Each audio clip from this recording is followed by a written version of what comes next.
ሰላም ጤና ይስጥልን ውድ ሀቅና ሳቅ ሚዲያ ቤተሰቦች እንደምን አላችሁ? ይህ ሳምንታዊ ከስፍራው የተሰኘው ፕሮግራማችን ነው። ከስፍራው ዝግጅታችን እንደምታውቁት መረጃዎችን ከስፍራው አሰባስበን እዚህ አዲስ አበባ ስቱዲዮ የምናቀርብላችሁ ፕሮግራም ነው። ከቦታው ደግሞ ስንሄድ እዛው ከቦታው ከስፍራው ሆነን ካለንበት ይሄ ነው መረጃው ብለን እናቀርባለን። የዛሬውን ከስፍራው ዝግጅታችንን ከወልቃይት፣ ከራያ፣ ከጎንደር እንዲሁም ከወሎ፣ ከሸዋ ኤፍራታ ግድም አካባቢ አዳዲስ ትኩስ መረጃዎችን ይዤላችሁ ቀርቤያለሁ። የፕሮግራሙ አዘጋጅና አቅራቢ እኔ ቴዎድሮስ አያሌው ከመላው የስቱዲዮ ባለሙያዎች ጋር በጋራ በመሆን ይህን ፕሮግራም አዘጋጅተን ወደ እናንተ አቅርበናል። ከእናንተ የሚጠበቀው ይህን ሚዲያ ላይክ፣ ሼር፣ ሰብስክራይብ እንዲሁም የደወል ምልክቱን በመጫን በተለይ አዲስ ከሆናችሁ ለቤቱ ማለት ነው የደወል ምልክቱን መጫን ምንጊዜም የሀቅና ሳቅ ዝግጅቶች ወደ እናንተ እንዲደርሱ ያግዛችኋል። በሐሳብ መስጫ ሳጥኑ ደግሞ በፕሮግራሙ ላይ ያላችሁን የትኛውንም ሐሳብ አስተያየታችሁን ያለ ገደብ መስጠት ትችላላችሁ። ወደ መረጃዎቹ ወስዳችኋለሁ። እስከ ፕሮግራማችን ፍጻሜ ድረስ አብራችሁን ቆዩ። መልካም። በቅድሚያ ያደረኩት ከአማራ ብሔራዊ ክልላዊ መንግስት በዛሬው ዕለት በመላ አማራ ክልል በገጠርም በከተማም ባሉ ወረዳዎች ስብሰባ እየተካሄደ ይገኛል። የዚህ ስብሰባ ዋና ዓላማ ደግሞ ለሰላሜ ዘብ ሆናለሁ፣ የልማትም አርበኛ እንሆናለን፣ የሰላም ዘብ እንሆናለን፣ የልማት አርበኞች እንሆናለን በሚል መሪ ቃል በተለያዩ አካባቢዎች ህዝባዊ ስብሰባዎችን እየተካሄዱ ይገኛል። ከነዚህ ውስጥ የመቅደላ፣ የራያ ቆቦ፣ የዳውንት ኩርባ ከተማ ነዋሪዎች ታላቅ ትዕይንተ ስብሰባ እያደረጉ ይገኛል። የስብሰባው ዋና ዓላማ እንግዲህ ለሰላም ዘብ መሆን ነው። ሰላም ለምንም ነገር አስፈላጊ መሆኑን የተረዳው ማህበረሰባችን በአሁኑ ሰዓት ከመንግስት ጋር እያደረገ ያለው የሰላም ውይይት እንደቀጠለ እንደሆነ ከአማራ ክልል ኮሚኒኬሽን መረጃዎችን አግኝተናል። በዚሁ አያይዞ ህዝቡ በነገራችን ላይ በአማራ ክልል ባለው ወቅታዊ ጉዳይ ተማሯል፣ እጅግ መሮታል። በቃ በአሁኑ ሰዓት የሚፈልገው ሰላምና ሰላም ብቻ ነው።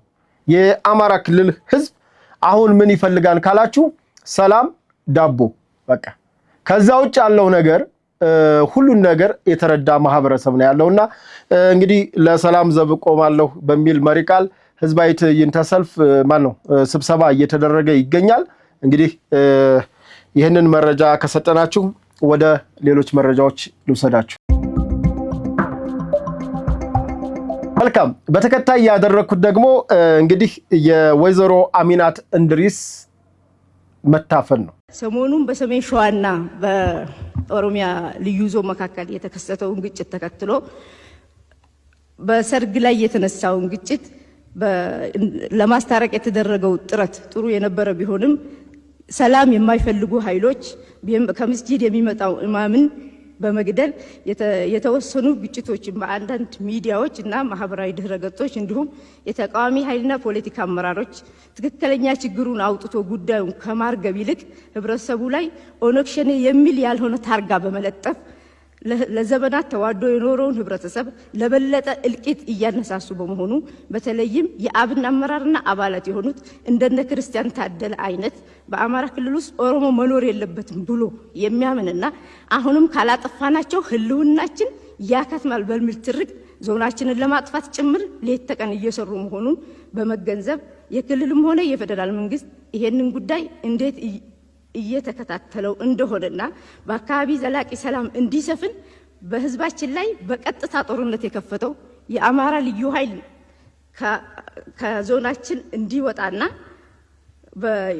የፌደራል መንግስት የጸጥታ ኃይሉን መዋቅር እንዲመራ እንዲደረግልን በአክብሮት እንጠይቃለን።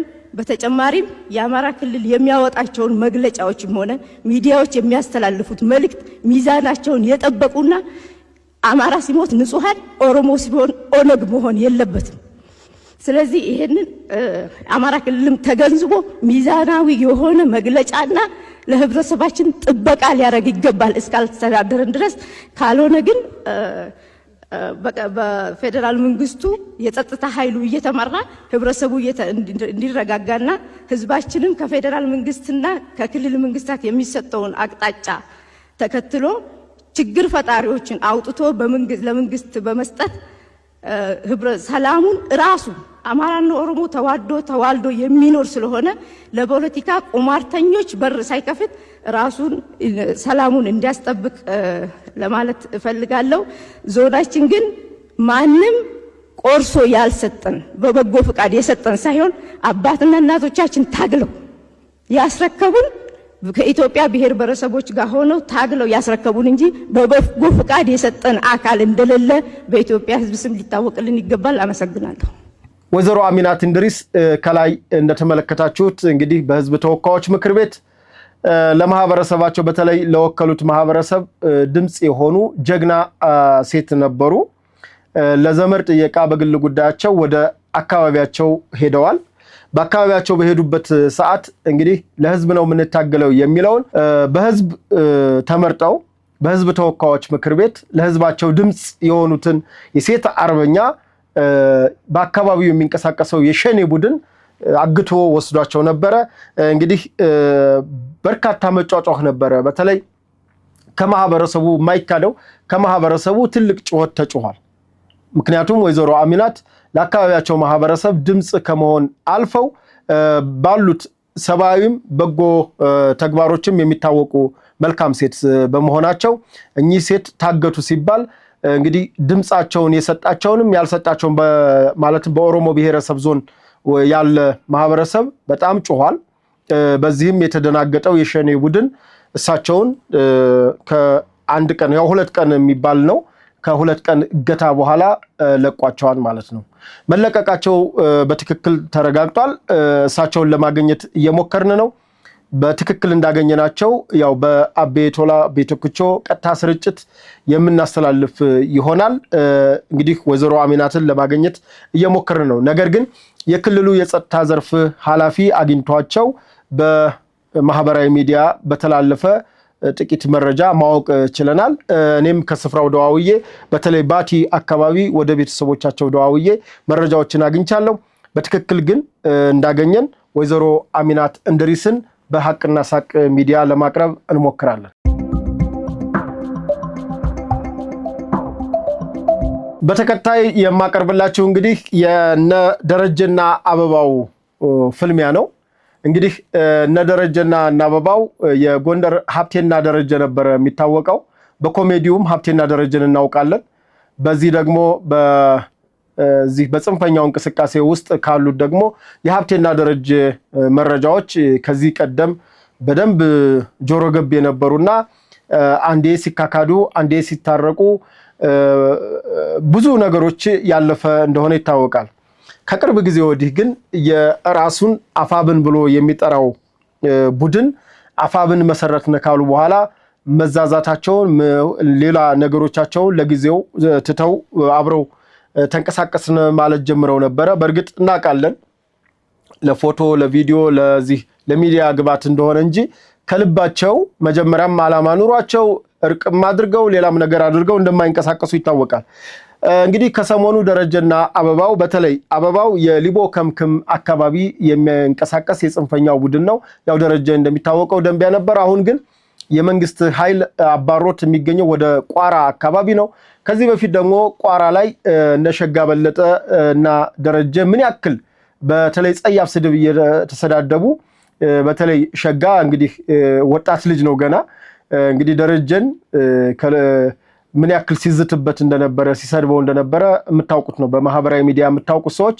አሁን ግን ያው የመንግስት ጦር በደንብ አድርጎ ስለቀጠቀጣቸው ከአካባቢው ስላስራቃቸው አሁን በቋራ በተለያዩ አካባቢዎች እየተሽለኮለከ እንደሚገኝ ነው ያለኝ መረጃ።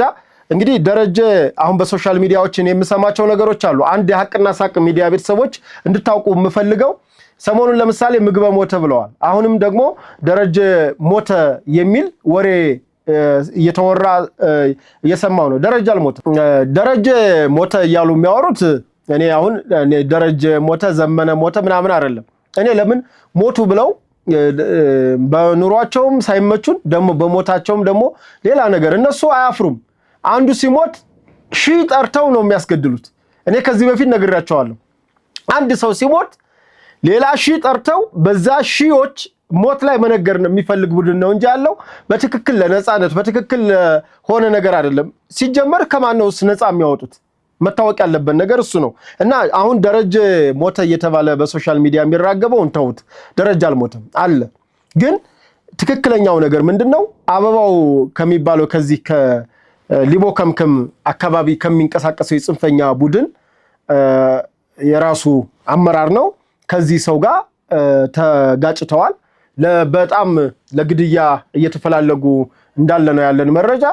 እንግዲህ ወደፊት እነሱ አይመጡም። እርስ በርስ መገዳደል እንደው አንዱን አንተ ውስጥ የብልጽግና ያው እነሱ ፋኖ ነው የሚሉት የብልጽግና ፋኖ ነው የእንትና ፋኖ ነው እየተባባሉ ለግለሰብ እየተሰጣጡ ይገዳደላሉ። በተለይ ጎንደር ላይ ያለው ነገር ደግሞ ከብልጽግናም ባለፈ የሻቢያና የወያኔ ፋኖ ነህ በመባባል ይገዳደላሉ። እንግዲህ የጽንፈኛው የጎንደር አካባቢ ጉዞ ካየነው የሶስት አራት አይነት አደረጃጀት አለ። በፊት ሁለት ነበር፣ ደረጀና ሀብቴ እየተባለ እንደው ይሻላቸው ነበር። አሁን ግን የሻቢያ የወያኔ የብልጽግና የራሳቸው ደግሞ እኔ ሐቀኛ ነኝ ብሎ አንዳንዱ ሰው ራሱን ሐቀኛ አድርጎ እኔ ሐቀኛው ፋኖ ነኝ እያለ ሌሎቹን በጥርጣሬ የሚያይበትና የሚገድልበት የሚያሳድበት ሁኔታ ነው ያለው። እና ደረጀ በምን ሁኔታ ነው ያለው ለሚለው ደረጃ አለ። ነገር ግን አሁንም መግቢያ መውጫ ያጡ በቋራ ባሉ በረሃዎች የተሳደዱ ነው ያሉት። እንግዲህ ጀግና ኢትዮጵያ መከላከያ ሰራዊታችን የአካባቢው ጥምር ጦር እግር በእግር እየተከታተለ ይሄንን ጸረ ልማትና ጸረ ሰላም ቡድን ማጥፋቱን ይቀጥላል። ነገር ግን መንግስት እስካሁን ድረስ የማይካደው የሰላም እጁን እስካሁኗ ሰዓት ድረስ አላጠፈም።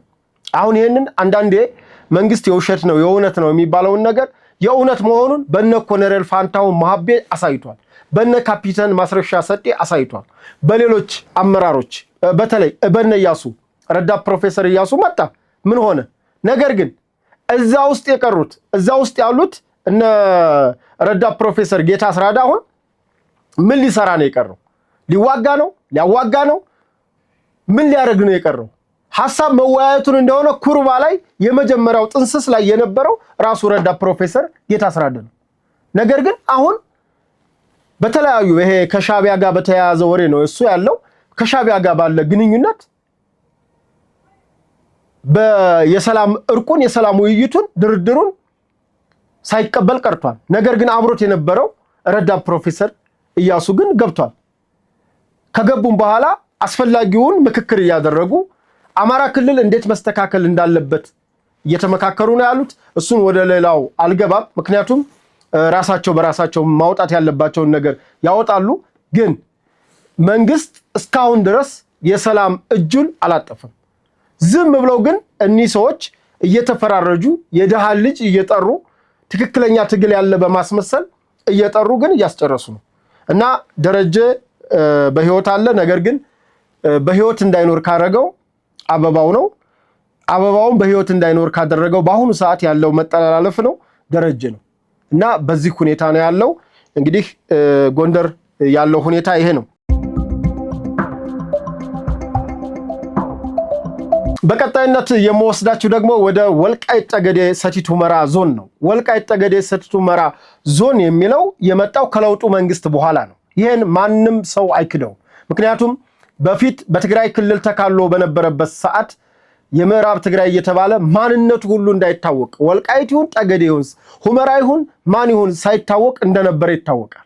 ታዲያ ከለውጡ መንግስት በኋላ ወልቃይት ጠገዴ ሰቲት ሁመራ ዞንን በአማራ ብሔራዊ ክልላዊ መንግስት ስር ሆኖ ያለ በጀት ራሱን እያስተዳደረ ያለ ያው ልዩ ዞን እንበለው እንደዛ አይነት ነገር ነው።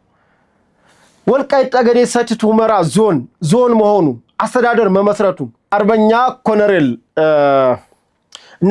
ኮሎኔል ደመቀ ዘውዱ እና ሌሎችም አርበኞች በተለይ የወልቃይት ልጆች የጎንደር ልጆች በተለይ የሐምሌ 5 2008 ዓመተ ምህረት አብዮት ያ አብዮት ሚካድ አይደለም፣ ወያኔን እርቃኗን ያስቀራት አብዮት ነው። ለዚህም ደግሞ ኮሎኔል ደመቀ ዘውዱ እጅግ ሊከበርና ሊደነቅ ይገባዋል።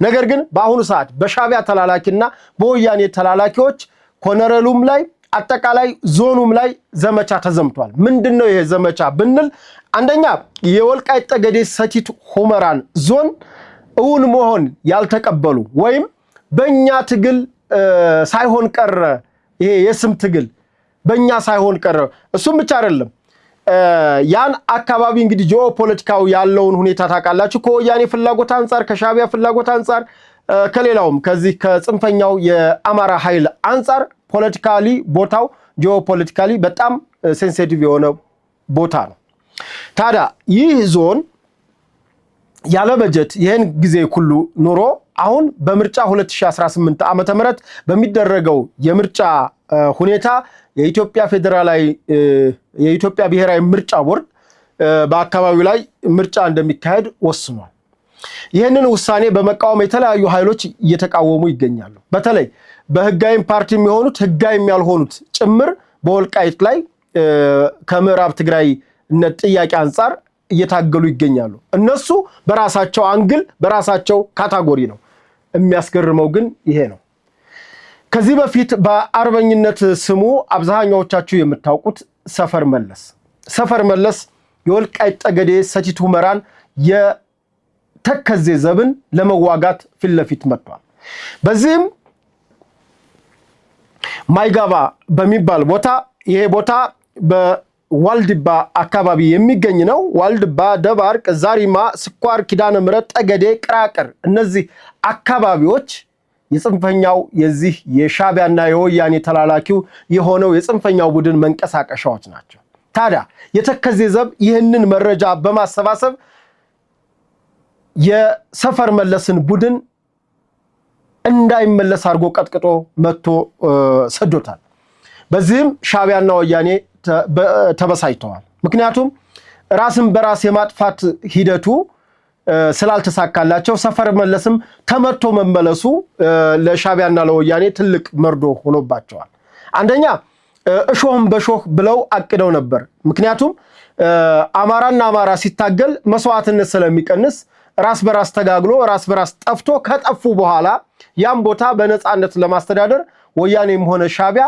እንደሚፈልጉት ግባቸውን ያሳካላቸዋል በዚህም የተነሳ ሰፈር መለስ ይዞት የመጣውን ቡድን አቶ ተመልሷል ብዙ አስከሬኖች ብዙ ምስሎች አሉ እንግዲህ ለማህበራዊ ለዚህ ለሚዲያ ፕላትፎርም ስለማይሆን ማቅረብ አንችልም ያ ማለት ግን ከተከዜ ዘብ ምንም የተነካ የለም ማለት አይደለም የተከዜ ዘብ አንዴ ያን አካባቢ ለማስጠበቅ ዘብ ሆኖ ቆሟል የሚገርመው ግን የነሰፈር መለስ በባንዳነት ተሰማርተው አካባቢውን ለመውጋት መተው ቀምሰው መመለሳቸው ሻቢያ በትጥቅም በስንቅም በሁሉም በሎጂስቲክ እያገዘች ትገኛለች ሻቢያ ያን አካባቢ የምትፈልገው ወያኔን አክባ ለመያዝ እንደሆነ ይታወቃል ሰሞኑንም የተለያዩ መረጃዎች እየወጡ ነው ምክንያቱም ወያኔ ወልቃይትን ከያዘች ለሻቢያ ይሄ ጽምዶ ለሚሉት ነገር ስለማትገዛላቸው ወያኔ እነሱ የሚፈልጉት የራሳቸው ለሻቢያዎች የሚላላክ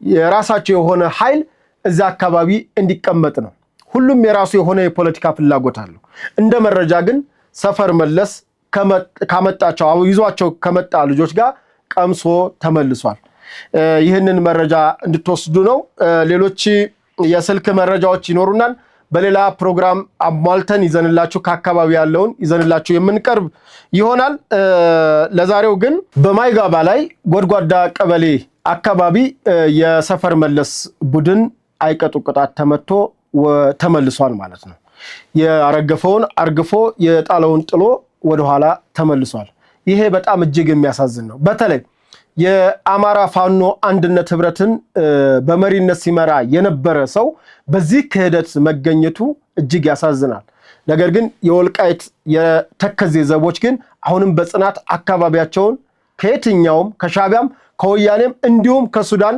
እየጠበቁ እንደሚገኙ ነው በዚህም የፌደራል መንግስቱ እገዛ ሊያደርግ ይገባል ምክንያቱም ይህ ቦታ አስፈላጊነቱን አውቆ የፌደራል መንግስቱ ሊያግዝ ይገባል ብዬ እኔም በግል ስለማምን የተከዜ ዘቦች ግን አሁንም አካባቢያቸውን በጥበቃ ላይ ይገኛሉ ወደ ሌሎች መረጃዎች ልውሰዳችሁ መልካም በቀጣይነት የምወስዳችሁ ወደ ራያ አካባቢ ነው ራያ አካባቢ እንደሚታወቀው ከአንድ ወር በፊት የጽንፈኛው የጁንታ ቡድን አካባቢውን በተለይ አላማጣ፣ ዋጃ፣ ጥሙጋ አየር ማረፊያ እንዲሁም ኮረምና አካባቢዎችን በያዘበት ሰዓት የአካባቢው ማህበረሰብ በአካባቢው ወደሚገኙ አጎራባች ወረዳዎችና ከተሞች መሰደዱ ይታወቃል። እነዚህ ተፈናቃይ ቁጥሮች በአሃዝ ብንመለከታቸው በራያ ቆቦ ብቻ ወደ 70,000 አካባቢ በራያ ቆቦ ያለው ከኦሮሚያ ከወለጋም ጭምር የተፈናቀለው ያለበት አካባቢ ስለሆነ ራያ ቆቦ ተፈናቃይ ቁጥር በመያዝ አንደኛ ደረጃውን ይዟል። ወደ 70,000 ተፈናቃዮች አሉ በራያ ቆቦ። እንዲሁም ደግሞ በዋግ ኽምራ በተለይ በሰቆጣ አካባቢ ከ17,000 በላይ የሆኑ ከኦፍላ አካባቢ ከኮረማ ማለት ነው ከኮረማ አካባቢ የተፈናቀሉ ተፈናቃዮች አሉ።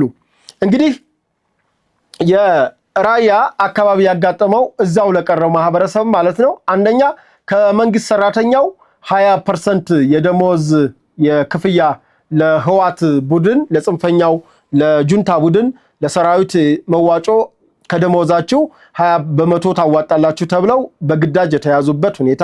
ሁለተኛ እንደገና ደግሞ የባፍ መፍቻ ቋንቋቸው ሲማሩ የነበረ በተለይ ከለውጡ መንግስት ጋር ከወልቃይት ጠገዴ መረጃ ከሰጠዋችሁ ጋር ተመሳሳይ ነው። እንግዲህ እነምሬ ወዳጆና ሄኖክ ኪዳኔ አካባቢውን ከመሸጣቸው በፊት እነምሬ ወዳጆ ከመሸጣቸው በፊት ማለት ነው አካባቢው በአማራ ብሔራዊ ክልላዊ መንግስት ራያ ወደ 3 የተለያዩ ወረዳዎችን አቋቁሞ በሰሜን ወሎ ዞን ስር ሲተዳደር የነበረ አካባቢ ነው። ኦፍላ ደግሞ በዋግ ኽምራ አካባቢ ሲተዳደር የነበረ ወረዳ ነው እና አሁን በተፈጠረው ለወያኔ በተፈጠረላት ምቹ ሁኔታ ህዋቶች ማለትም የጁንታው ታጣቂ ቡድን እነዚህ ዋጃ፣ ጥሙጋ አየር ማረፊያን፣ ኮረምን እዚህ ዛታና አካባቢ ያሉትን ሲይዙ እንግዲህ ተማሪዎች በተለይ አላማጣ፣ ዋጃና ጥሙጋ በአፍ መፍቻ ቋንቋቸው በአማርኛ ሲማሩ ነበር። አሁን ሙሉ በሙሉ በአማርኛ ማስተማር እንደማይቻልና ሙሉ በሙሉ ካሪኩለሙ በትግርኛ ቋንቋ እንዲቀየር ያደረጉበት ሁኔታ አለ።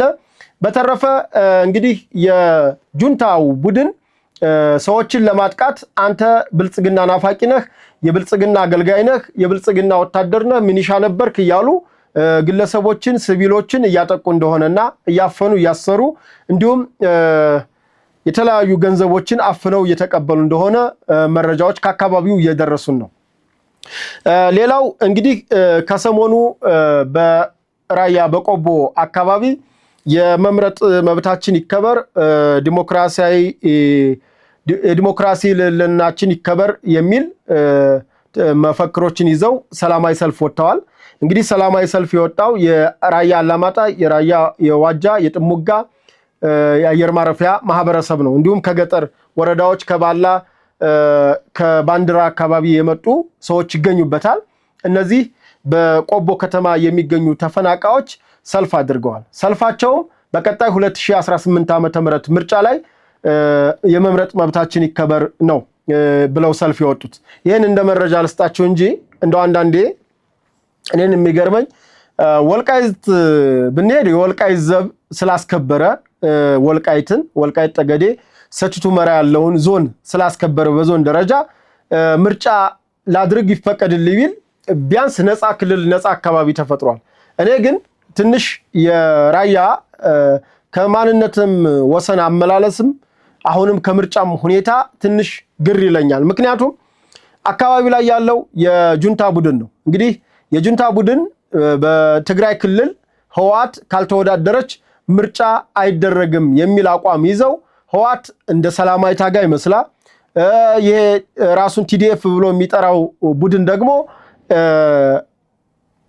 ህዋት ባዘዘችው ልክ አካባቢው ላይ የተለያዩ የመንግስት መዋቅሮችን ቢሮዎችን የተለያዩ ነገሮችን በመቆጣጠር በመያዝ ቁልፍ በመስበር የሲቪል ስራዎችን በማስተጓጎል የሚታወቅ ነው። አሁን ነፃ ምርጫ በትግራይ ክልል ይደረጋል የሚለው ነው ትንሽ ግራ የሚያጋባኝ እና እኔ አሁን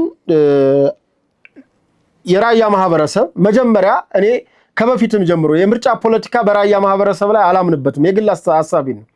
እኔ በራያ ላይ ማምነው ነገር ምንድነው? መጀመሪያ ነፃነት ነው የሚቀድመው። መጀመሪያ አሁን ካለበት ወቅታዊ ወከባ አሁን ካለበት ወቅታዊ ግፍ ሁኔታዎች መውጣት አለበት።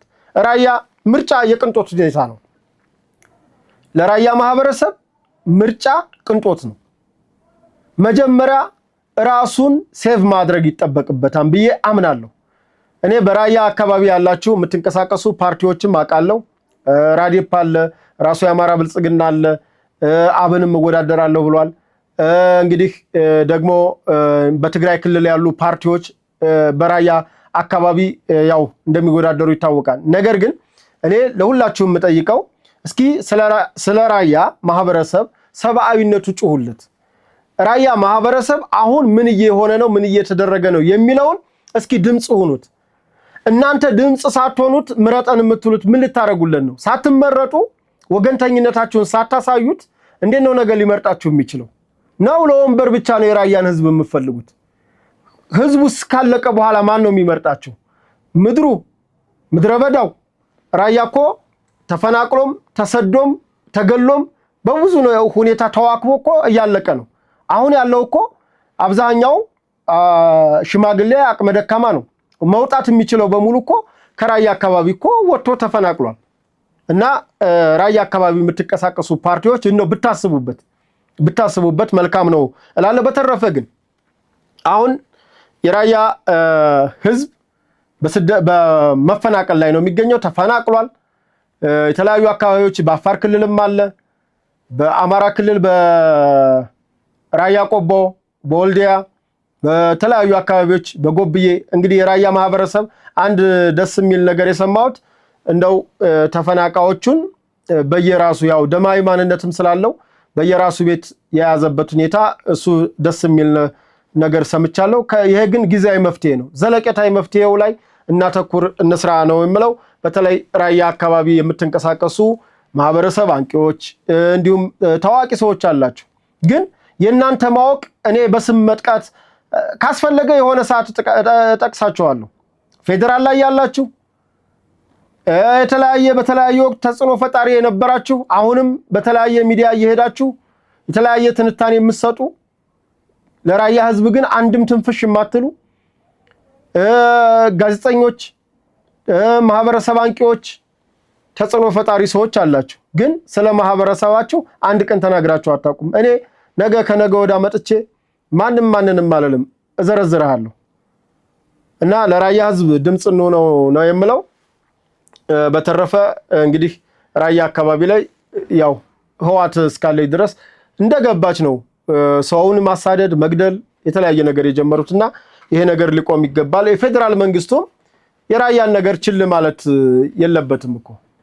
እኔ ለምን ችል እንደሚለውም ፌደራል መንግስቱ አይገባኝም። አብዛኛው ደግሞ የሚዋከበው ራያ ላይ ብልጽግና እየተባለ ነው። እኔ ድሮ ማቀው ተቃዋሚ እኛ ያለን በቅንጅቱ በመያድ ማለት ነው ተቃዋሚ ያለን እኔ ማቀው ገዢው ፓርቲ እኛን ሲያሳድ ነው ሲያስር ነው። አሁን ደግሞ የተቃራኒ ተቃዋሚዎቹ የገዢውን ፓርቲ አባላትና የገዢው ፓርቲ ሰዎች ናቸው ያሏቸውን ሰዎች ሲያሳዱ ስናይ በጣም እጅግ ያሳዝናል። እና የፌደራል መንግስቱ ምን እንደሚጠብቅም እኔ ምን እንደምጠብቅም አይገባኝም። ብቻ ለራያ ማህበረሰብ ልንጮህለት ይገባል ነው የምለው። ወደ ሌሎች መረጃዎች ልውሰዳችሁ። መልካም። በቀጣይነት የምወስዳችሁ ጀግናው የኢትዮጵያ መከላከያ ሰራዊታችንና በአካባቢው የሚገኘው የጥምር ጦራችን በወሰዱት የተቀናጀ እርምጃ በአካባቢው የሚገኘውን የጽንፈኛ ቡድን ደመሰሰ ይላል ቀጣው መረጃ። ይህም የሆነው በሰሜን ሸዋ ኤፍራታ ግድም ወረዳ ቆሪ ሜዳ ተብሎ በሚጠራው አካባቢ ራሱን እንግዲህ የአሳምነው እዝ ብሎ የሚጠራው በነ መከታውና በነ ኢንጂነር ደሳለኝ ሲያስብ ሸዋ። በነገራችን ላይ በዛሬው ዕለት የፎቶ ፕሮግራሞችን እያየሁ ነበርና አንዳንዴ እኔ ይገርመኛል። ውስጣቸውን እያወቅነው ሁኔታቸውን እያወቅነው ይሄ ዲጂታል የራሳቸው የሳይበር ሚዲያው ያው ይችን ካልተነፈሰ ይሄንን ካላለ ይጨንቀዋል።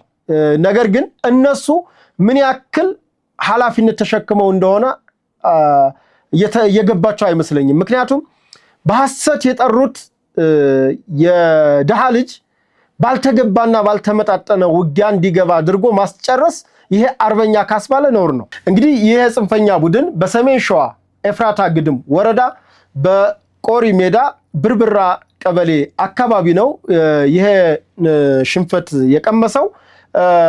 ሌሎች በተለያዩ በተለይ በሰሜን ሸዋ በበረሃት እንዲሁም በደራ አካባቢ ያሉትን መረጃዎች ሌላ ጊዜ ሰብሰብ አድርገን እናመጣለን። ነገር ግን ማረጋግጥላችሁ ይህ የጽንፈኛ ቡድን በተለይ ሸዋ አካባቢ እየተንቀሳቀሰ ያለው የጽንፈኛ ቡድን አካባቢው ላይ የሚገኙ አባት አርበኞችን መሳሪያችሁን ወስድባቸዋለሁ እያለ ከተዘመታችሁ ትዘምታላችሁ፣ ካልዘመታችሁ ግን መሳሪያችሁን ወስዳለሁ እያለ ወደ ግጭት ወደ አልተመጣጠነ ግጭት እያስገባ በአካባቢ ያሉ አባት አርበኞች ጭምር በዚህ ሁኔታ በዚህ የጥፋት መስመር እንዲገቡ እያደረገ ዋጋ እያስከፈለ እንደሆነ ነው ከስፍራው ያለን መረጃ።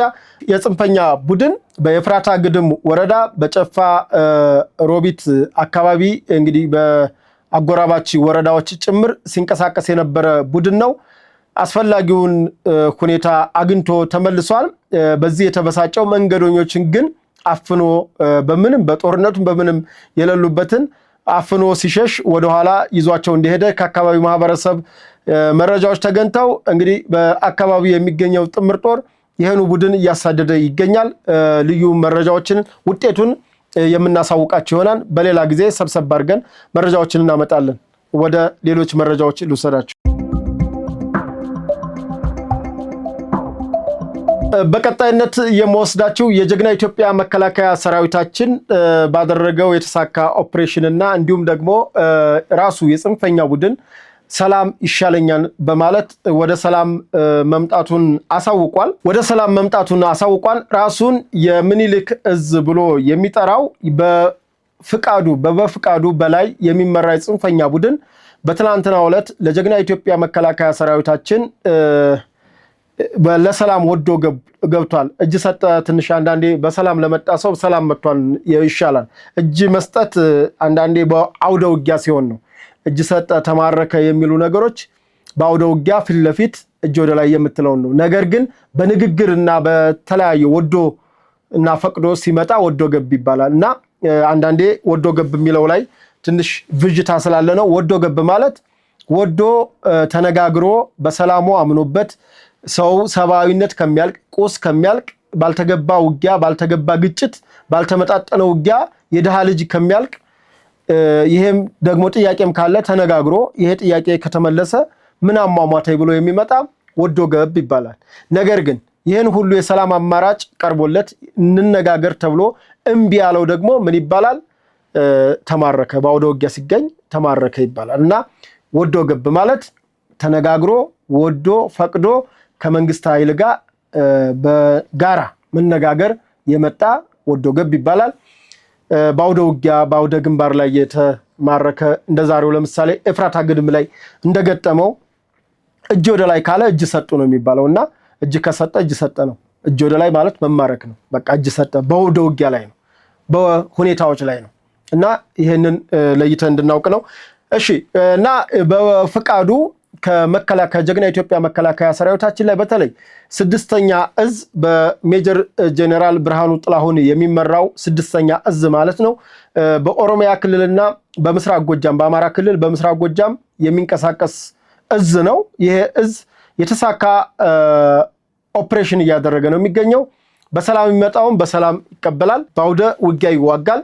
እንዲሁም ደግሞ የአካባቢውን ሚኒሻ ጸጥታ መዋቅር ደግሞ በማጠናከር ደረጃ ትልቅ ተግባር እየወሰደ ይገኛል። በተለይ በቅርቡ ያደረገው በምስራቅ ጎጃም ሲያሰለጥነው የቆየውን በፓራ ኮማንዶ ልክ ሲያሰለጥነው የነበረው ሚኒሻ አሰልጥኖ አብቅቶ አሁን በየወረዳዎቹ ተሰማርተው ስምሪት ተሰጧቸው ህዝባቸውን እየጠበቁ ይገኛሉ። በሰሜን ሸዋ በተለይ በሰላሌ በፍቼ በገብረ ጉራቻ አካባቢ ሲንቀሳቀስ የነበረውን ሸኔን በመቅዳት ደረጃ እንደ 6ኛ እዝ ትልቅ ተግባር ትልቅ ስራ የሰራ የለም እና እዙ በሁለት የተሳለ ሰይፍ ማለት ይቻላል። በሰላም የሚመጣውን በሰላም ይቀበላል፣ በሰላም ደግሞ ያልመጣውን በአውደ ውጊያ እያሽመደመደ የአካባቢውን ሰላም ባስተማማኝ ሁኔታ እንዲጸና በማድረግ ትልቅ ተግባር እየሰራ ያለ እዝ ነው ማለት ይቻላል።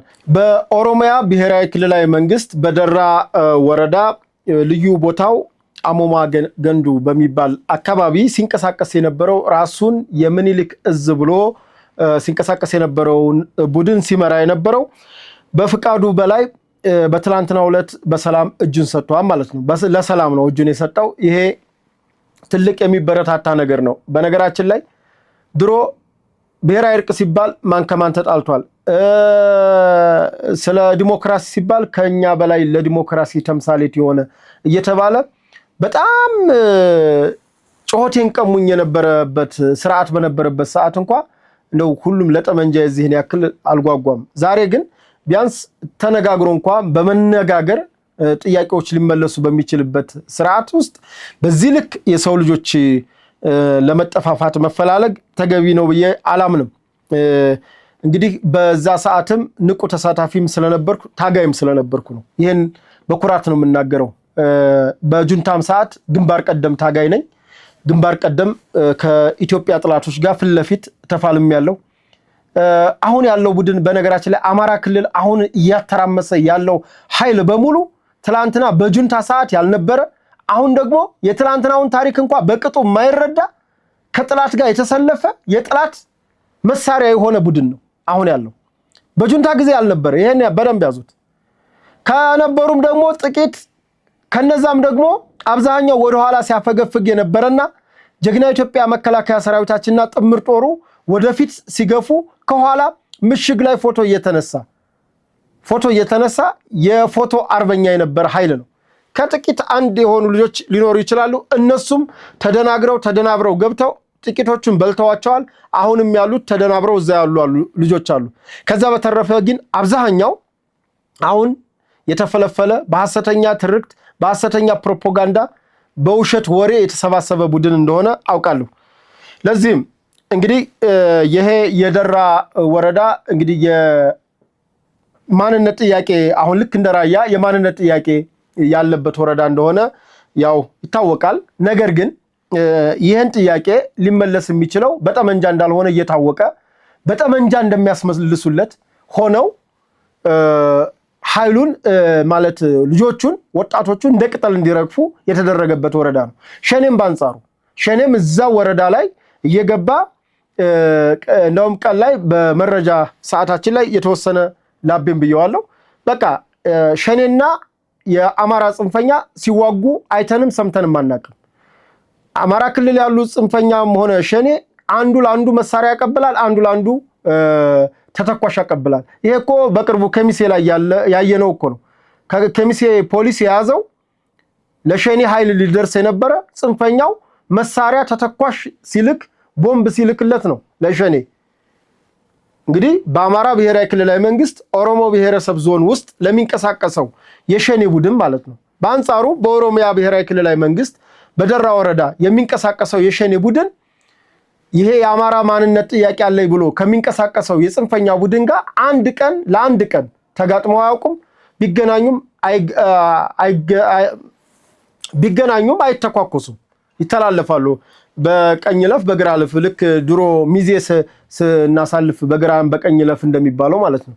እንደዛ እንጂ አሁን ኦሮሚያ ክልል ላይ ያለው የጽንፈኛ ቡድንና የሸኔ ቡድን ገጠመ የሚባል ነገር ሰምታችሁ ከሆነ አምጡልኝ። በኦሮሚያ ብሔራዊ ክልላዊ መንግስት በደራ ወረዳ አሞማ ገንዱ አካባቢ ሲንቀሳቀስ የነበረው ራሱን የምኒልክ እዝ ብሎ የሚጠራው የበፍቃዱ በላይ ቡድን በትላንትናው ለጀግናው ኢትዮጵያ መከላከያ ሰራዊታችን በተለይ ለስድስተኛ እዝ ለጋሻ ክፍለ ጦር በተለይ ለክፍለ ጦሩ መገናኛ እዝ ለመገናኛ ኃላፊ የክፍለ ጦሩ የጋሻ ክፍለ ጦር መገናኛ ኃላፊ የሆኑት ሻለቃ ወጋየሁ በቀለ ለመከላከያ መረጃ እንደተናገሩት ለመከላከያ ማስ ሚዲያ እንደተናገሩት ማለት ነው። እንግዲህ የጽንፈኛው ቡድን አመራር ለዚህ የምኒልክ ራሱን የምኒልክ እዝ ብሎ የሚጠራው እነ በፍቃዱ በላይ የሚመሩት ቡድን ለሰላም እጁን መስጠቱና የሰላም አማራጭ የሚቀበሉ የጽንፈኛውን ቡድን ይሁን የሸኔ ቡድን አባላት እና አመራሮች እጅግ ልናከብራቸው ይገባል ብለዋል። ምክንያቱም ህይወት ከሚጠፋ ንብረት ከሚወድም ነገሮችን በንግግር መፍታት ስለሚቻል ብለዋል።